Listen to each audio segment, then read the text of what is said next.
Queridos irmãos e irmãs, boa noite. Que bom que Deus nos traz aqui e nos dá a oportunidade de juntos celebrarmos a nossa fé e a nossa alegria da salvação que Ele nos dá, graciosa e bondosamente, pelos méritos de Jesus Cristo. Nós, apesar de vivermos num mundo conturbado, nebuloso, confuso, a Bíblia faz questão de nos dizer repetidamente que a luz dissipa as trevas. E um dos símbolos que os cristãos têm usado nesse período que nós chamamos de o Advento, comumente conhecido também como no Natal, é a coroa do Advento. E ela fala sobre isso. A cada domingo que antecede o dia de Natal, acende-se uma das velas e no domingo anterior acende-se todas, inclusive a do centro. Para dizer isso da intensidade da luz, da vinda de Deus. Quando Deus se aproxima, as trevas se dissipam.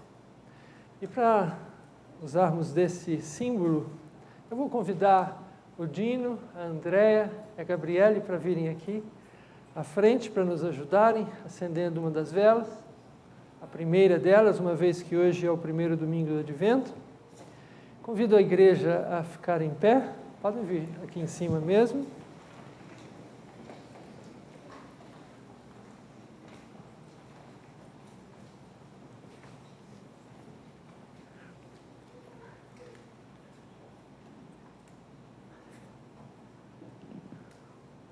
Pode acender essa aqui mesmo, por favor.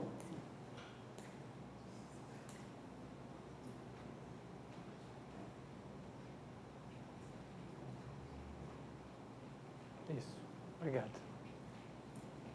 Pode deixar aí. Obrigado.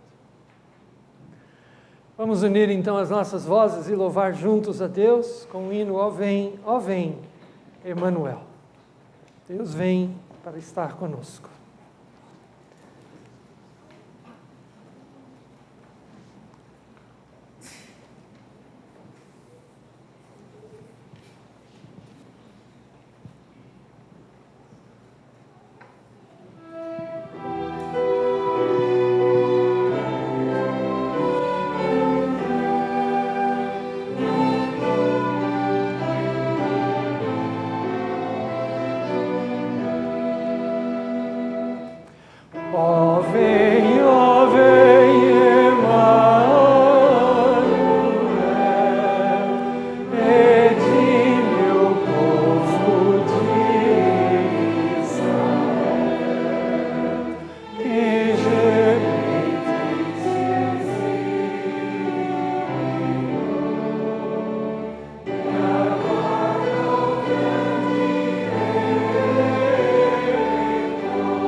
Vamos abrir juntos as nossas Bíblias no livro do profeta Isaías, no capítulo 9. E vamos fazer uma leitura alternada do versículo 1 ao versículo 7. O Emanuel prometido desde os tempos antigos. O Senhor nos disse que enviaria o Messias, e em verdade o enviou para o nosso bem, por amor de nós. Louvado seja o nome do Senhor. Lerei os versículos ímpares e os irmãos os pares do texto que nos diz: mas para a terra que estava aflita, não continuará a obscuridade. Deus, nos primeiros tempos, tornou desprezível a terra de Zebulon e a terra de Naftali, mas nos últimos dias tornará glorioso o caminho do mar, além do Jordão, Galiléia dos gentios. O povo que andava em trevas viu grande luz, e aos que viviam na região da sombra da morte, resplandeceu a luz. Tens multiplicado este povo, a alegria lhe aumentaste. Alegram-se eles diante de ti, como se alegram na ceifa, e como exultam quando repartem os despojos. Porque tu quebraste o jugo que pesava sobre eles, a vara que lhes feria os ombros, e o cetro do seu opressor, como no dia dos midianitas. Porque toda bota com que anda o guerreiro no tumulto da batalha, e toda veste revolvida em sangue serão queimadas, servirão de pasto ao fogo. Porque um menino nos nasceu, um filho se nos deu, o governo está sobre os seus ombros, e o seu nome será Maravilhoso Conselheiro, Deus Forte, Pai da Eternidade, Príncipe da Paz. Para que se aumente o seu governo e venha paz sem fim sobre o trono de Davi e sobre o seu reino, para o estabelecer e o firmar mediante juízo e a justiça, desde agora e para sempre. O zelo do Senhor dos Exércitos fará isto. Vamos adorar a Deus com uma oração. Quero convidar o nosso irmão Roger Decari para nos conduzir nessa oração, adorando a Deus. O microfone vai chegar até o Roger para que nós possamos participar com ele. Ó Pai querido, Pai amado, graças te damos pela oportunidade que Tu nos dás aqui para poder vir te louvar, te adorar no fundo de nosso coração. Abençoa-nos aqui, que podemos fazer do fundo de nosso coração, sabendo que não somos merecedores, mas a Tua misericórdia nos alcança. Fica conosco e abençoe ao mensageiro pastor Fernando, que irá nos dar a mensagem de hoje. Em nome de Jesus é que eu te peço e te agradeço. Amém, Senhor. Já vamos rapidamente passar para o Evangelho de Mateus, no capítulo 1, para da mesma forma, alternada, lermos o cumprimento dessa profecia que acabamos de ler, do profeta Isaías, para a alegria e regozijo da nossa alma. Mateus capítulo 1, do 18 ao 25. Agora eu lerei os versículos pares e os irmãos os ímpares. O texto que nos diz assim: ora, o nascimento de Jesus Cristo foi assim. Estando Maria, sua mãe, desposada com José, sem que tivessem antes coabitado, achou-se grávida pelo Espírito Santo.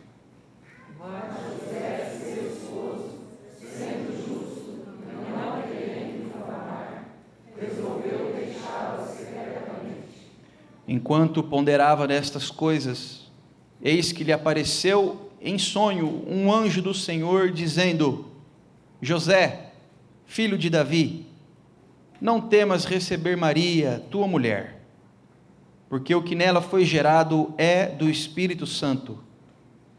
Ela dará à luz um filho, e lhe porás o nome de Jesus, porque ele salvará o seu povo dos pecados deles. Ora, Tudo isso aconteceu para que se cumprisse o que fora dito pelo Senhor por intermédio do profeta.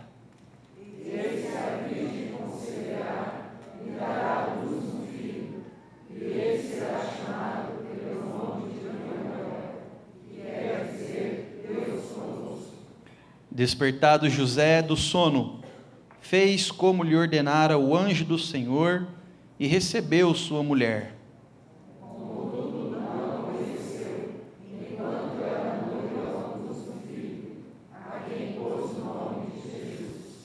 Vamos louvar então com um coração grato e cheio de alegria ao Deus que cumpre todas as suas promessas. Louvemos ao Senhor com cânticos.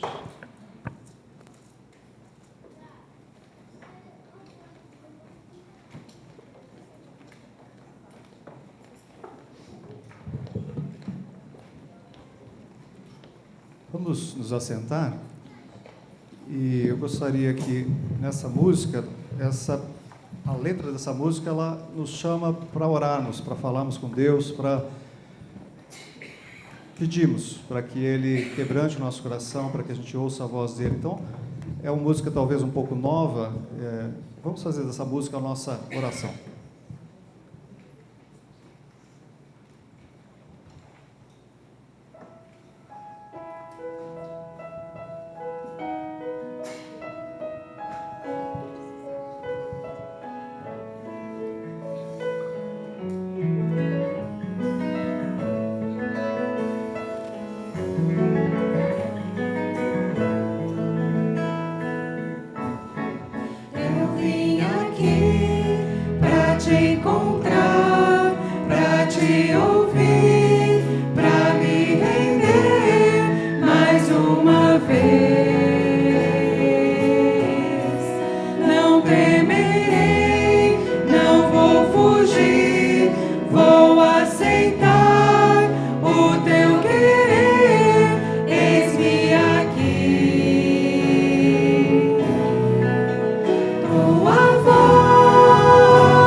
Agora sim, eu gostaria que vocês, ou todos nós, ficássemos em pé, e essa música nos ajuda a lembrar que a graça do Senhor que nos fortalece, é a graça que nos capacita, é a graça que nos fez e nos faz nos aproximarmos de Deus. Então, essa é a mensagem dessa música.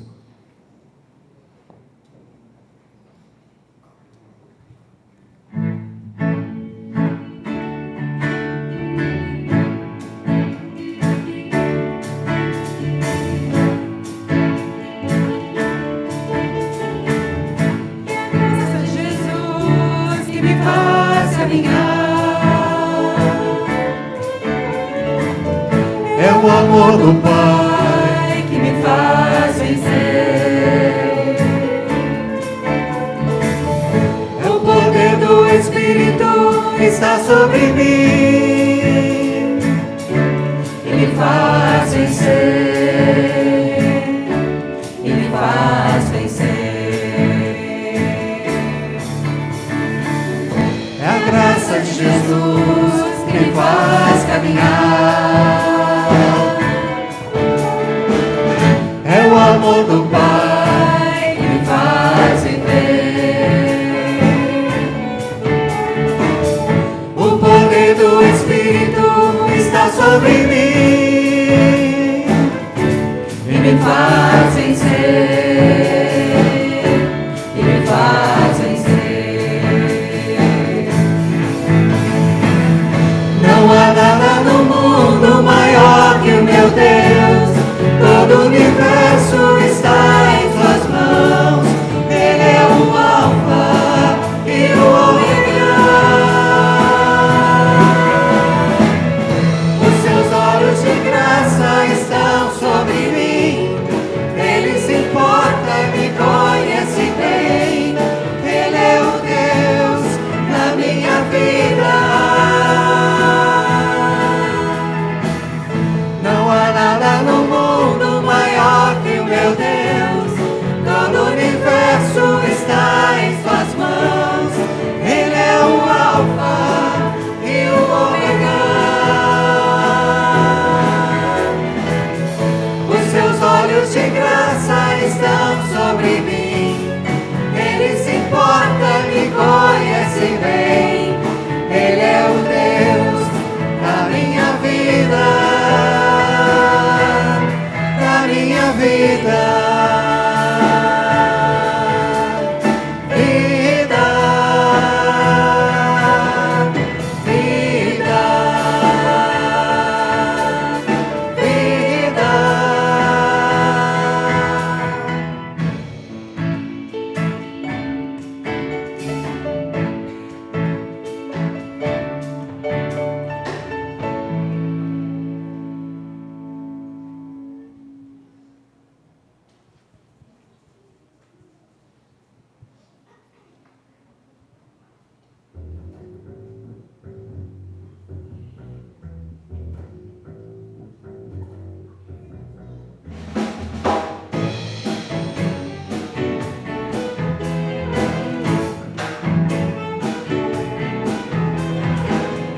Nas estrelas vejo a sua mão e no vento ouço a sua voz. Deus domina sobre terra e mar, o que Ele é pra mim. Eu sei o sentido do Natal, pois na história tem o seu lugar. Cristo veio para nos salvar, o que Ele é pra mim. Até que um dia seu amor senti, sua imensa graça recebi. Descobri então que Deus não vive longe lá no céu, sem se importar comigo. Mas agora ao meu lado está, ao meu lado está. Cada dia sinto seu cuidar, ajudando-me a caminhar. Tudo Ele é pra mim. É que um dia seu amor senti, sua imensa graça recebi. Descobri então que Deus não vive longe lá no céu, sem se importar comigo. Mas agora ao meu lado está. Cada dia sinto seu cuidar, ajudando-me a caminhar.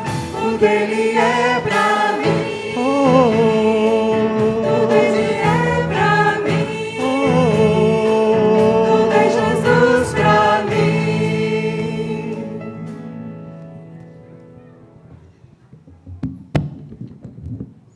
Por favor, se assentem, irmãos e irmãs.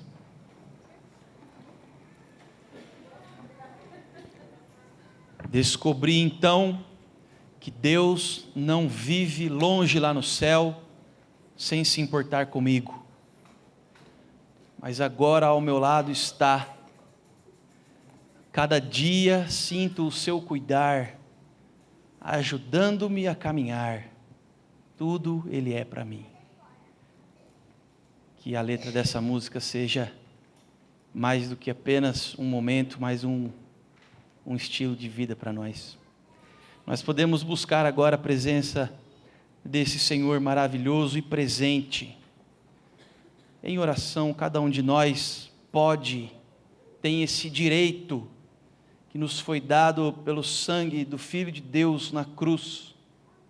Todos nós podemos nos achegar confiadamente perante o trono da graça, em tempo de sermos acolhidos, amados, e termos as nossas orações e preces respondidas por aquele que tudo vê, tudo ouve, tudo sabe. Ele nos conhece bem.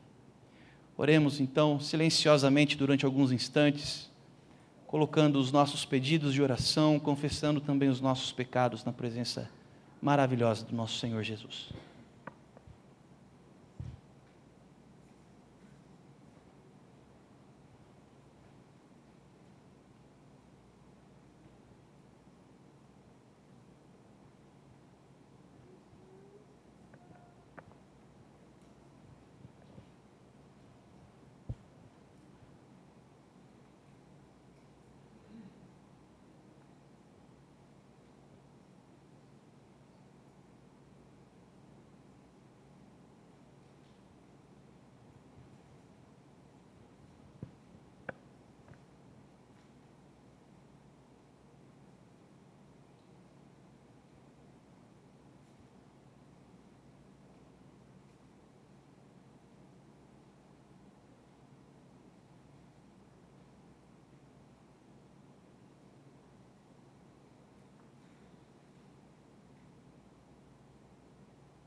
Pai amado, Deus bendito, nesse momento em que cada um de nós coloca aos teus pés, ó Deus, o peso, a angústia, a tristeza, nós podemos ter a certeza de que não é em vão, pois Tu nos ouves e Tu cuidas de nós como ninguém. Tu nos conheces profundamente. Os lugares escondidos da nossa alma não Te são ocultos, ó Pai, porque Tu nos fizeste. Tu nos sondas e nos conheces. Não há nada que nós possamos esconder de Ti, ó Deus. Por isso, queremos confessar, ó Pai, clamar pela Tua misericórdia e bondade, pedir que o Senhor perdoe-nos os pecados, que nos livres do mal, que Tu livres os nossos pés de tropeçar, que Tu livres a nossa boca de falar mal, de maldizer, de amaldiçoar, que Tu livres os nossos olhos de olhar para o que não devemos, que os nossos pensamentos sejam sempre, ó Deus, sondados e remoldados pelo Teu Espírito. Trabalha em nós, ó Deus, faz de nós melhores do que ontem, porque nós sabemos, ó Deus, que a cada dia podemos buscar ser um pouco mais parecidos com Jesus. Também, ó Deus, sabemos que Tu escutas o nosso clamor, a nossa aflição, quando colocamos o temor, a tristeza, o luto diante de Ti. E o Teu Espírito Santo, que é livre e poderoso, trabalha no nosso meio, tirando todo o fardo, consolando, trazendo novos sonhos, novas perspectivas. Faz isso entre nós, Pai. Faz isso no meio do teu povo, que nós precisamos, dependemos da intercessão do teu Espírito Santo. Pai amado, e também recebe a nossa gratidão por tantas bênçãos. Tu tens nos dado muito mais do que nós precisamos. Por tua bondade e misericórdia, nós te somos gratos, ó Deus. E é no nome de Jesus Cristo, Salvador e Rei das nossas vidas, que nós oramos e por tudo te agradecemos, ó Pai. Amém. Amém. Verdadeiramente, quão preciosas são as horas na presença de Jesus. Vamos nos colocar de pé para cantarmos este hino. E enquanto nós cantamos este hino, nós também podemos consagrar a Deus os nossos dízimos e as nossas ofertas, trazendo ao altar um pouco do tudo que Deus tem nos dado. Lembrando sempre que a palavra de Deus nos diz que Ele ama a quem dá com alegria. Então consagremos a Deus com alegria os nossos dízimos e ofertas.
Antes de nos assentarmos, vamos ver quem Deus trouxe, quem está aí ao seu lado, ao nosso lado, e vamos nos cumprimentar nesse momento de culto e de alegria.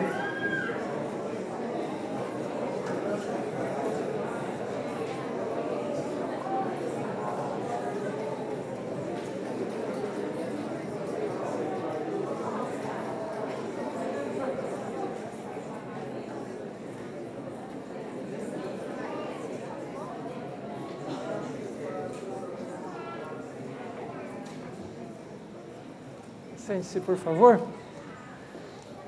Nós temos também um motivo de alegria e gratidão a Deus especial hoje nesse nosso culto. porque o Mário e a Lúcia estão louvando a Deus pelos 40 anos de vida conjugal. Vida abençoada, vida em que Deus os protegeu, os guardou, os guiou e deu a eles filhos que certamente são uma demonstração dessas bênçãos que Deus lhes deu. Então nós vamos orar a Deus. Convido você, Mário, e você, Lúcia, a virem aqui à frente. Convido o Henrique, pode trazer o Henrique, o netinho que está aí no colo da Lúcia, pode trazer o Henrique. A Noemi e o Gustavo está ali. E venham aqui também, por favor. E além do Gustavo, filho, nós também temos o Guilherme e a Valéria. Não estão aqui conosco hoje, mas fazem parte dessa família abençoada. Então, nós vamos orar a Deus por isso. Oremos. Senhor, eu te dou graças, porque ao ver essa família aqui à frente, nós podemos testemunhar do cuidado do Senhor por eles.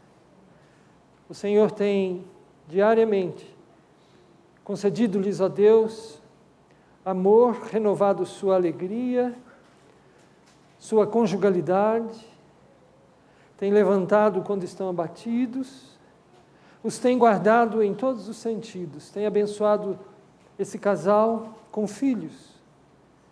E nós louvamos ao Senhor porque podemos notar isso, compartilhar disso e agradecer por isso. Pedimos ao Pai que a graça do Senhor continue a repousar sobre eles, de maneira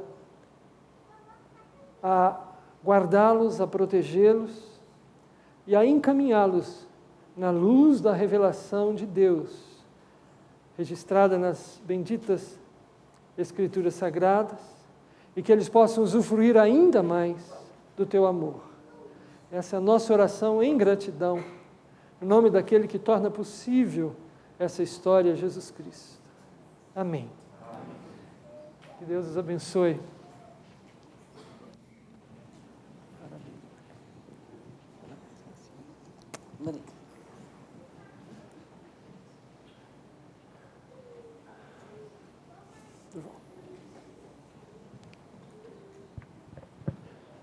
Nós queremos chamar as crianças para vir até aqui à frente. Elas terão agora o seu momentinho especial de culto. As crianças menores de até 2 anos precisam da companhia de um de seus pais. E hoje a Ana Paula vai ensinar a eles o tema Minha Titia e Meu Titio.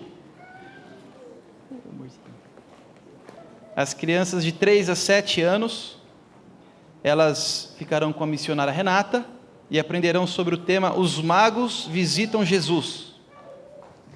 E as de 8 a 11 ficarão com nossa irmã Lilian Marques e elas aprenderão sobre o tema Contribuindo. Então, vamos agradecer a Deus pela vida das crianças, também agradecer a Deus pelos dízimos e ofertas trazidos pelo povo de Deus. Geraldo, por favor, nos conduz nessa oração.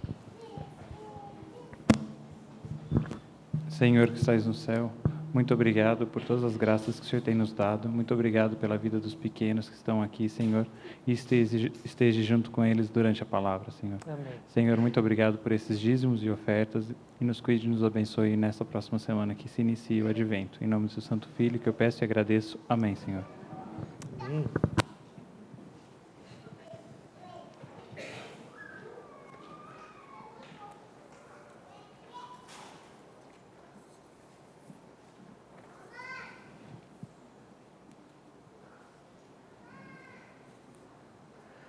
Alegria Deus nos dá de nos juntos podemos unir também nossas vozes, nossa fé. É bom estarmos aqui nessa hora. Eu estou especialmente alegre em ver meu colega, reverendo Mauro Aiello.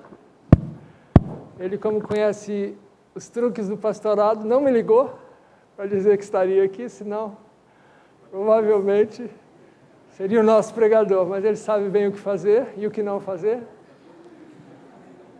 Bem-vindo, Mauro. Bem-vinda, Ângela, sua esposa. E eu também feliz de ter vocês aqui. Nós temos um nome, que também é conhecido como prenome, que é o pelo qual nós somos mais conhecidos. O meu é Fernando. E, em geral, nós também temos um sobrenome. E talvez um nome intermediário. Talvez, nem sempre, mas na maioria dos casos. Eu tenho um amigo, colega, que se chama Antônio Luiz João. Aí quando me apresentaram a ele, eu falei, qual é mesmo o seu sobrenome? Não, acabou. É isso aí. E qualquer um serve. Eu atendo pelos 3. Na época que Jesus Cristo viveu, tinha o nome ou o prenome, mas nem tinha sobrenome. A pessoa era conhecida como filho de Jesus, filho de José. Bastava.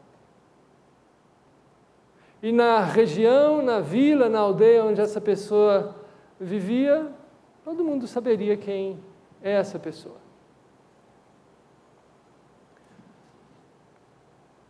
Quando nós lemos a Bíblia, e especialmente nesse tempo do Advento, nós encontramos na Bíblia uma revelação de que apenas um nome não é suficiente para nos apresentar Jesus Cristo. E, segundo os meus estudos, entre nomes e títulos, são 18. 18. Mas é provável que os meus estudos estejam incompletos. Se um nome só não é suficiente para localizar uma pessoa, para dizer quem é essa pessoa, é porque isso importa muito. Nesse texto que lemos agora há pouco no profeta Isaías, quando o profeta Isaías vai falar sobre a redenção de Israel como uma profecia, como uma promessa, o fim da guerra, o fim da servidão, que o profeta antevê como obra de Deus na vida de Israel, isso tudo acontecerá por causa de um menino que vai nascer, que vai governar não só Israel, mas vai governar o mundo. E o seu governo trará toda essa paz, o fim da guerra, o fim do conflito, a vitória. Mas quando Isaías vai falar sobre o nome desse menino, um nome também não basta. Um termo só não é suficiente. Você reparou que o profeta Isaías precisou acumular palavras para nos transmitir a realidade de quem é esse menino. E o profeta Isaías nos diz que ele é o maravilhoso conselheiro, o Deus forte, o Pai da eternidade e o príncipe da paz.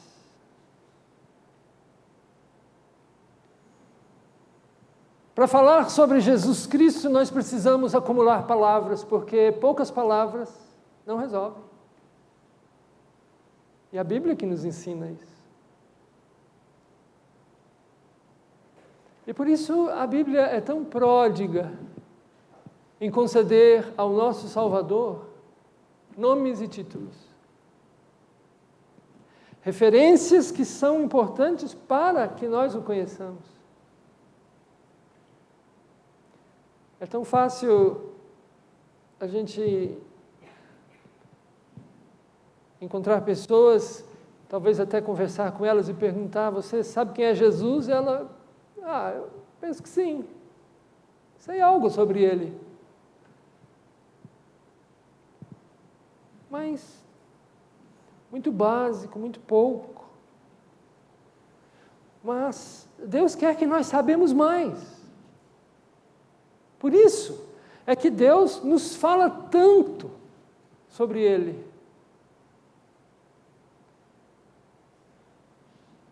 E hoje, pela manhã, nós começamos a conversar e a meditar sobre essa realidade, e à noite agora nós continuamos. E agora vamos para o texto que também lemos há pouco no Evangelho de Mateus, no primeiro capítulo, para ver o nome que Maria e José deveriam dar ao filho que Deus estava dando a eles.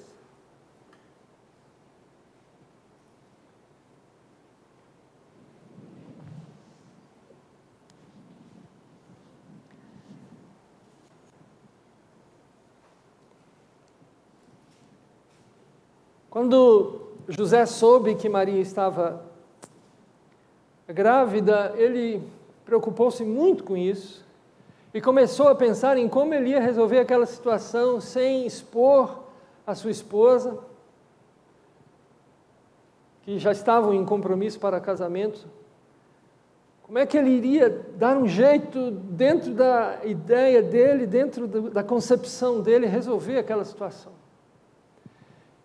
Então, essa expressão que nós lemos aí no versículo 20, enquanto ponderava nessas coisas, nós percebemos do psiquismo dele, a preocupação dele de resguardar a sua esposa, mas de resolver a situação. E ele não conseguia.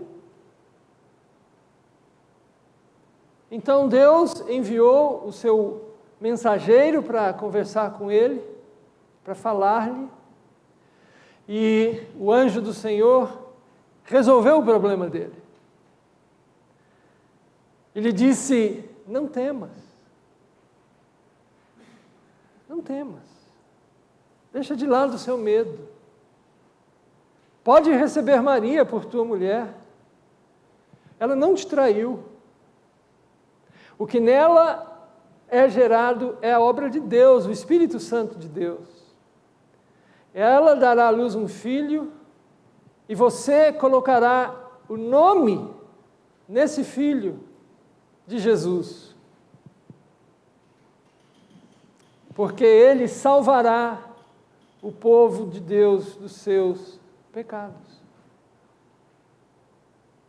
E aqui nós encontramos exatamente o significado do nome Jesus: Salvador.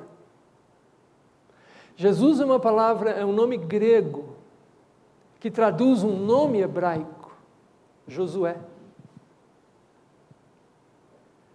O nome Josué, a raiz da palavra Josué, significa salvação. Se fosse um verbo, salvar.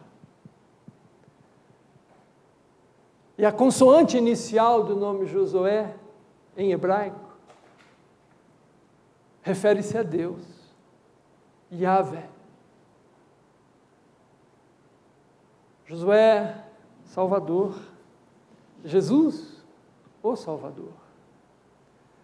Porque Israel precisava de um Salvador, porque todo homem precisa de um Salvador. Por isso é que Lucas, quando fala do nome de Jesus, fala que ele é o Salvador de toda a humanidade.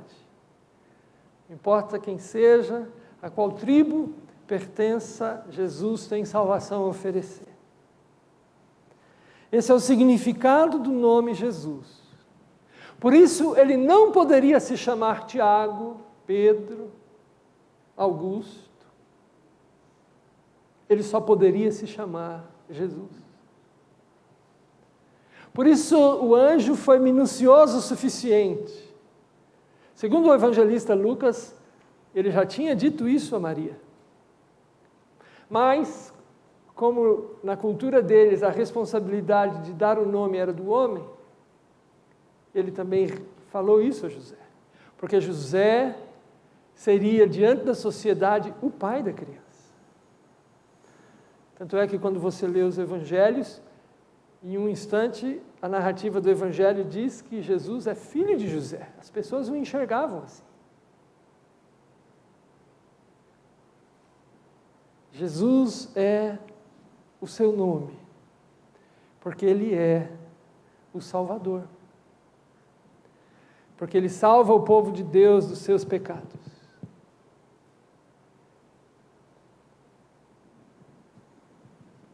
Talvez essa semana você possa encontrar uma pessoa que não sabe disso. E talvez você tenha a oportunidade de perguntar para ela: você sabe o que significa Jesus? E talvez você possa dizer para ela: Jesus significa Salvador. Porque todos nós precisamos de um Salvador. Mas não é só esse nome, só essa expressão usada para nos falar sobre quem Ele é.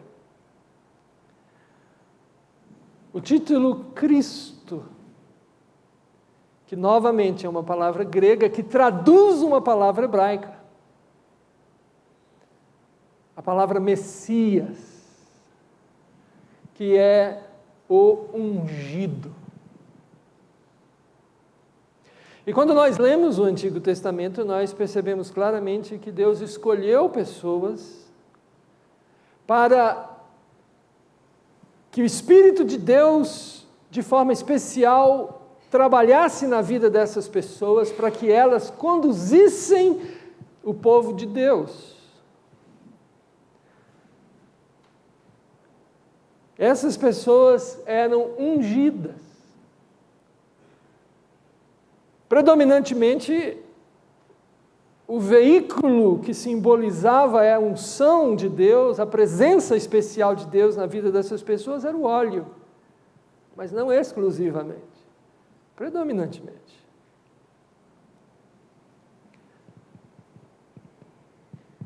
Por isso, os sacerdotes precisavam ser ungidos com óleo. Arão, irmão de Moisés, e toda a linha sacerdotal, Samuel, mais tarde. Mas não só os sacerdotes, os reis também precisavam ser ungidos para exercerem a sua liderança em nome de Deus. Saul, Davi,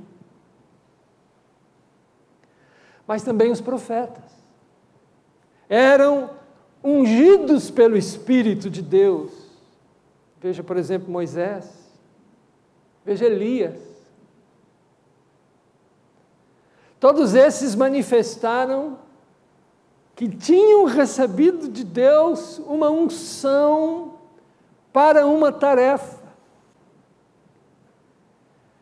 Assim, quando nós olhamos para o título Cristo, que significa o ungido, e tendo todos esses exemplos da história que antecedeu o nascimento do Senhor Jesus, nós compreendemos que Ele cumpre tudo fielmente.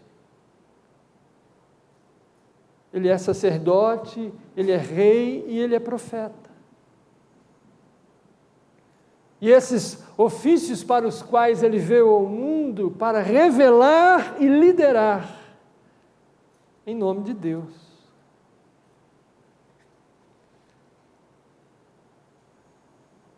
Interessantemente, o momento em que nós percebemos mais claramente a unção de Jesus para ser o servo de Deus, aqui mesmo no Evangelho de Mateus, se você puder voltar a abrir sua Bíblia, no capítulo 3.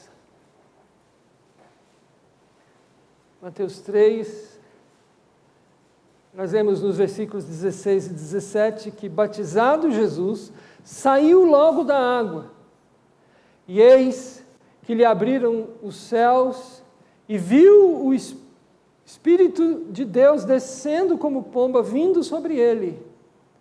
E eis uma voz dos céus que dizia: este é o meu Filho amado, em quem me comprazo. E aqui nós encontramos o momento em que inicia o exercício do ungido. O momento em que Jesus vai se apresentar agora como sacerdote, como profeta e como rei de Israel. A partir daqui, antes disso não.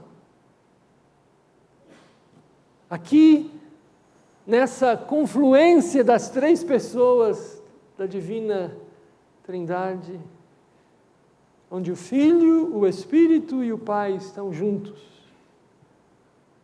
nós encontramos esse momento da unção.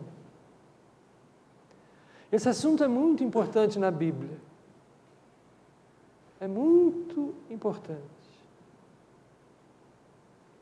O Salmo 2 foi escrito para falar que Deus tem um ungido e que esse ungido dele governará sobre todo o universo. E os discípulos e apóstolos de Jesus Cristo fizeram questão de reforçar a importância de entender que Jesus é o Messias, é o ungido de Deus. Por isso eu peço que você veja comigo no livro de Atos dos Apóstolos, capítulo 4.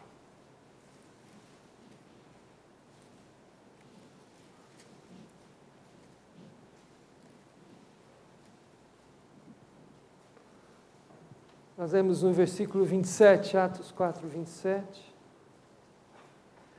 Porque verdadeiramente se ajuntaram nesta cidade contra o teu santo servo Jesus, ao qual ungiste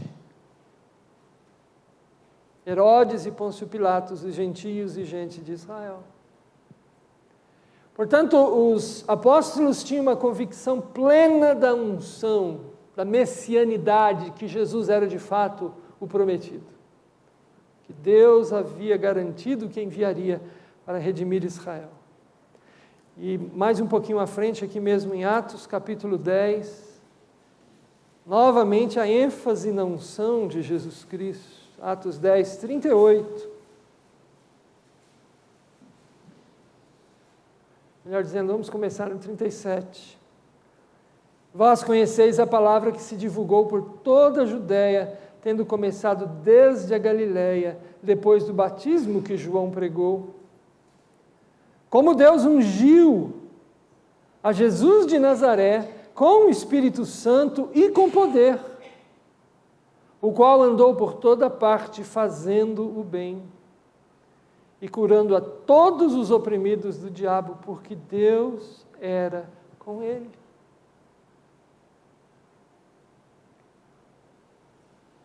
Jesus manifestou ser o Messias prometido por aquilo que fez, e só fez porque foi ungido para isso. E aqui nós entramos num assunto maravilhoso e complexo que a Bíblia nos apresenta. A unipersonalidade de Jesus Cristo. Duas naturezas numa única pessoa. A natureza divina e a natureza humana. Juntas. Jesus não realizou nenhum milagre antes de ser batizado. Nenhum. Hipoteticamente poderia tê-lo feito, é claro. Ele sempre foi Deus, mas ele não fez. Porque só após a unção, só após o batismo, a evidência da descida do Espírito de Deus, a presença do Espírito de Deus com ele, como foi o caso no passado dos sacerdotes, dos profetas e dos reis, só assim ele começou o seu exercício messiânico. Esse assunto da unção é um assunto importante na Bíblia. E nós só conseguiremos compreender de fato quem é Jesus quando nós compreendermos a dimensão desse assunto. Mas há uma terceira forma que Jesus é apresentado, a expressão Filho do Homem. Pode dizer que as minhas contas estejam erradas também, mas nos 4 evangelhos, essa expressão é usada só para Jesus Cristo 80 vezes. É a expressão preferida de Jesus Cristo para se referir a Ele mesmo. A que Ele mais usou para se apresentar, para falar de si. Então essa expressão é preciosa. E para compreendermos quem é o nosso Salvador, nós precisamos compreendê-la também. E essa expressão está enraizada lá no Antigo Testamento. Não foi uma invenção de Jesus Cristo. Aliás, você que conhece a Bíblia sabe que o cerne do que Jesus Cristo falou estava nas Escrituras, já estava revelado. Uma expressão que está lá, especialmente nos livros proféticos, no profeta Daniel, mas enfaticamente no profeta Ezequiel, onde ela mais aparece. O livro do profeta Ezequiel. Essa expressão era tão forte nos lábios de Jesus Cristo. Abre comigo, por favor, aí no Evangelho de João, capítulo 12.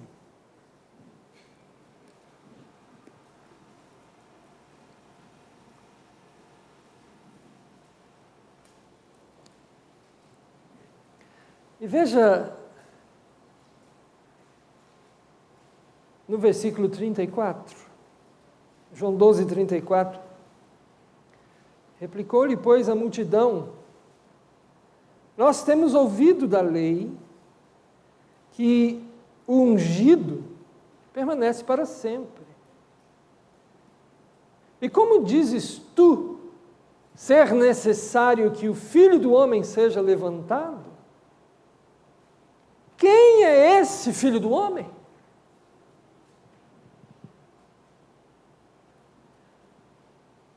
As pessoas não sabiam a quem Jesus se referia. E por que elas não sabiam? Porque elas não conheciam as Escrituras. Elas eram religiosas, mas não conheciam as Escrituras. Porque, por tantas vezes, aqui no Evangelho de João, o nosso Salvador se referiu a si mesmo como Filho do Homem. Mas ainda assim as pessoas não sabiam de que ele estava falando.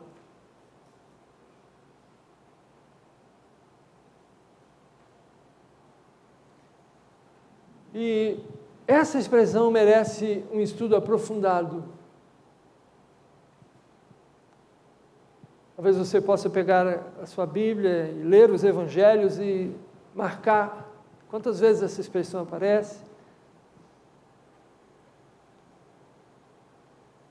A ênfase em que ela aparece.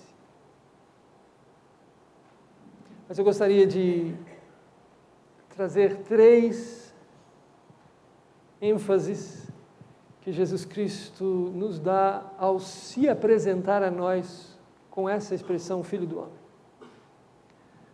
Mateus 17. Pode ir lá comigo, por favor? Mateus 17. Nós lemos os versículos 22 e 23.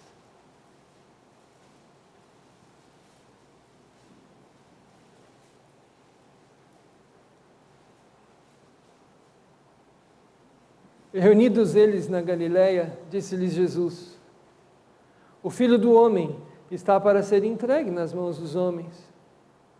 E estes o matarão, mas ao terceiro dia ressuscitará. Então, os discípulos se entristeceram grandemente.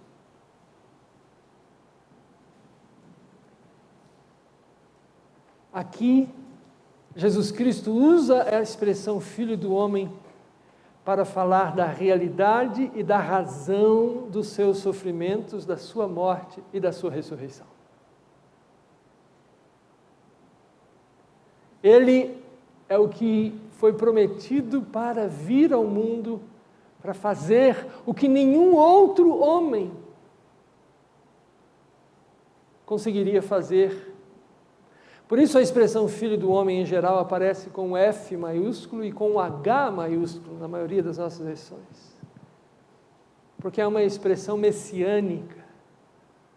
Muito embora no Antigo Testamento haja também o F e o H minúsculo lá, porque obviamente não se trata do Messias em alguns textos. Mas nenhum homem é capaz de sofrer, de morrer e de ressuscitar a ponto de resgatar outro homem. Nenhum homem. Nós sofremos, nós morremos, mas nenhum de nós sofre para se salvar, morre para se salvar e nem para salvar o outro. Só Jesus seria capaz de passar pelo Calvário e ressuscitar ao terceiro dia para cumprir inteiramente as demandas de Deus, que poderiam trazer vida aos filhos dos homens. Aí no plural. Você e a mim.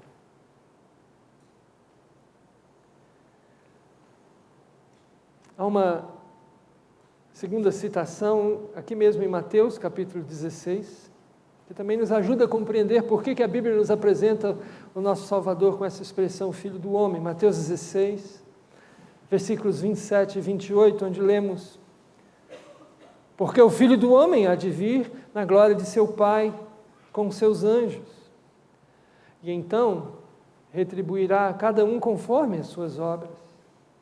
Em verdade vos digo que alguns há dos que aqui se encontram, que de maneira nenhuma passarão pela morte, até que vejam vir o Filho do Homem no seu reino.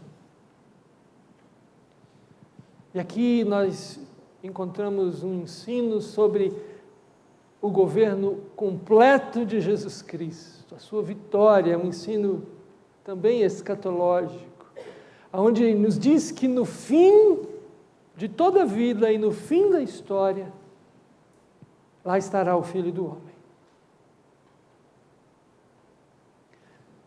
A terceira e última citação que eu gostaria de trazer para nós está no Evangelho de João, no primeiro capítulo.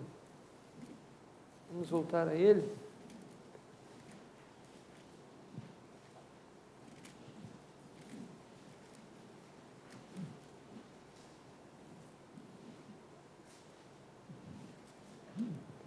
Numa conversa que Jesus está tendo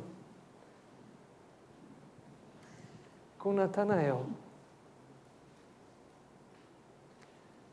E essa é uma conversa que nos ensina muito. É uma conversa que Jesus está tendo com um homem cético. Porque Natanael era um homem cético.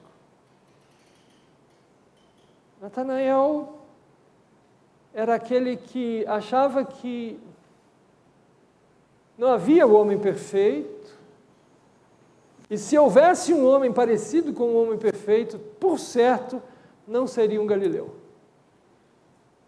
Seria alguém nascido na Judéia. Mas Filipe o levou até Jesus Cristo, e Jesus Cristo o recebeu. E quando Jesus Cristo estava conversando com Natanael, quebrando o ceticismo dele, quebrando o seu coração empedernido, nós vemos no versículo 50, porque te disse que te vi debaixo da figueira, crês? Pois maiores coisas do que estas verás. E acrescentou: em verdade vos digo, que vereis o céu aberto e os anjos de Deus subindo e descendo sobre o Filho do Homem. Essa expressão que Jesus está usando na conversa com Natanael lembra a experiência de Jacó. Quando Jacó estava desorientado, fugindo do seu irmão Esaú, no meio daquela fuga, ele parou para descansar e adormeceu. E quando ele adormeceu, ele teve um sonho que era uma visão. E nessa visão, ele viu os mensageiros de Deus subindo e descendo sobre uma escada. E quando ele despertou do sono dele, Jacó disse: aqui é a casa de Deus. E eu não sabia. E Jesus então toma aquela experiência de Jacó e, conversando com Natanael, diz a ele: Natanael, Deus está aqui na sua frente. Você pode crer. O Filho do Homem, servido por anjos, governador de tudo e de todos. Verdadeiro Deus, verdadeiro homem, escolhido para fazer o que apenas ele conseguiria fazer. Por isso ele veio ao mundo. Não como um turista, como um servo, para se inserir nas piores causas, para encontrar com as pessoas nas piores condições, para fazer com que essas pessoas tivessem os seus pecados perdoados, porque Ele salvará o seu povo dos pecados deles. Não é por acaso que a Bíblia use tantos nomes e tantos títulos e tantas expressões quando vai falar sobre quem é Jesus. Não é mesmo. E nenhuma delas é redundante. Nenhuma. Cada uma é precisa e tem uma mensagem. E hoje aqui nós vimos só 3. E nem vimos profundamente as que Isaías usou. Apenas nos referimos a elas. Mas espero que nesse advento Deus nos dê a oportunidade de meditar sobre isso, que ao abrir a sua Bíblia você possa enxergar a preciosidade dos nomes de Jesus. Esse é de Deus. Domingo que vem voltaremos a esse tema e vamos aprofundar em algumas outras expressões que a Bíblia nos traz.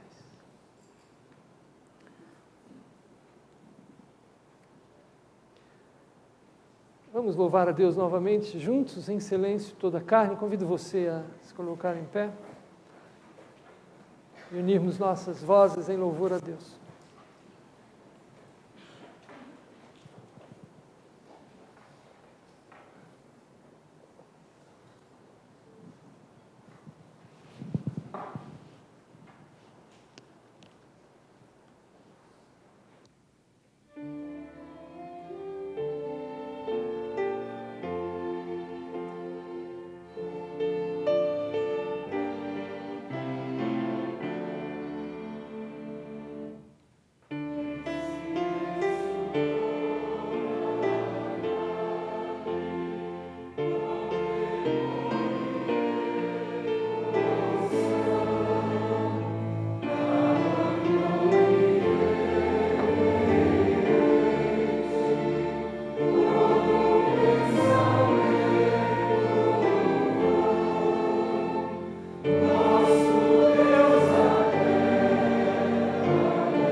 Nós te damos graças pela oportunidade que o Senhor nos concedeu de nos congregarmos aqui, de lermos juntos a Tua Palavra, de sermos relembrados da grande riqueza que está em Jesus Cristo. Riqueza que o Senhor quer compartilhar com cada um de nós, porque o Senhor nos quer bem. Ajuda-nos, ó Deus, a usufruir essa riqueza, a olhar para o Filho do Homem e compreendê-lo, a ouvir a sua mensagem, a ouvir a sua voz, a acolhermos a Ele em nossa alma, mente e coração. Dá-nos, ó Deus, a certeza de que Ele completou tudo o que foi necessário para que os nossos pecados sejam perdoados. E para que possamos viver vida nova. Ajuda-nos nisso, ó Deus, porque somos tão carentes dessa ajuda e desse socorro. Ajuda-nos a entender que em Jesus Cristo o Senhor nos religa a Ti mesmo, ó Pai, porque Ele é o nosso sacerdote, que ofereceu a si mesmo como sacrifício. Abre os nossos ouvidos para ouvir esse profeta, que tem palavras de vida eterna, a nos dizer. Ajuda-nos, ó Deus, a curvar a nossa cerviz para sermos servos desse Rei, que em amor entregou-se a si mesmo por nós. Essa é a nossa oração, ó Pai. Que esse advento seja de grande significação para todos nós.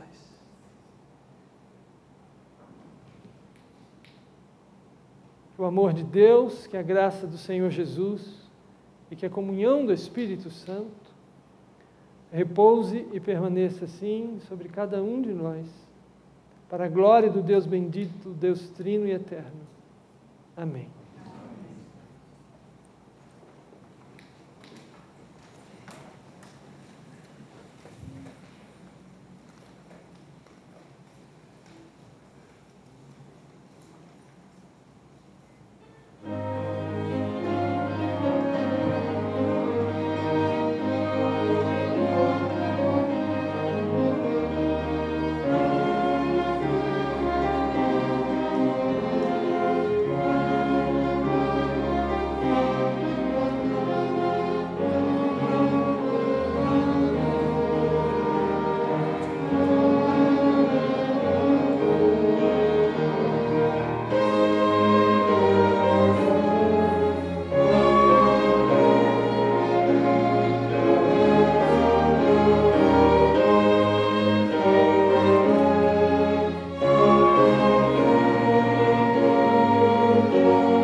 Gostaríamos de saber se temos aqui pessoas que estão nos visitando, e se puderem se colocar de pé um instante, por favor. Gostaríamos de destacar a sua presença aqui com a gente. Bem-vindos, viu? Deus abençoe vocês. Qual é o nome de vocês? Bem-vindos. Deus abençoe vocês. Nós temos a Débora e a Marília, que são da casa, né? Especialmente a Débora. Nós estamos aqui visitando os pais, os irmãos, né? Que bom, e os tios. Né? Bem-vindos, viu? Débora e Marília. O Jorge, a gente já tem te visto, né, Jorge? Bem-vindo, Jorge. Sempre uma alegria ter você. A senhora? Lourdes, é. Loide, do nosso artesanato, não é? São José dos Campos. Por falar em artesanato, bem-vinda, Loide. Durante o semestre, às quartas-feiras, nós temos aqui em nossa igreja esse programa de confecção de peças de arte, que estão agora à disposição. Se você quiser passar depois do culto aqui no nosso salão social, você pode ter essa alegria de ver ali o que foi feito durante o semestre. Então, eu sugiro a você que antes de pegar o caminho de casa, você passe aqui, para você ver coisas lindas que foram feitas aqui durante esse semestre. E no próximo sábado, nós vamos ter o concerto de encerramento do Espaço Cultural de nossa igreja esse ano. Natal, nasce o Salvador. E convidamos você recebeu esse convite que está aí dentro do boletim. Sua presença é bem-vinda, e se você quiser convidar também outra pessoa, será uma alegria receber você e o seu convidado aqui com a gente. Que Deus abençoe a todos, nos dando uma semana bendita, debaixo dos seus cuidados.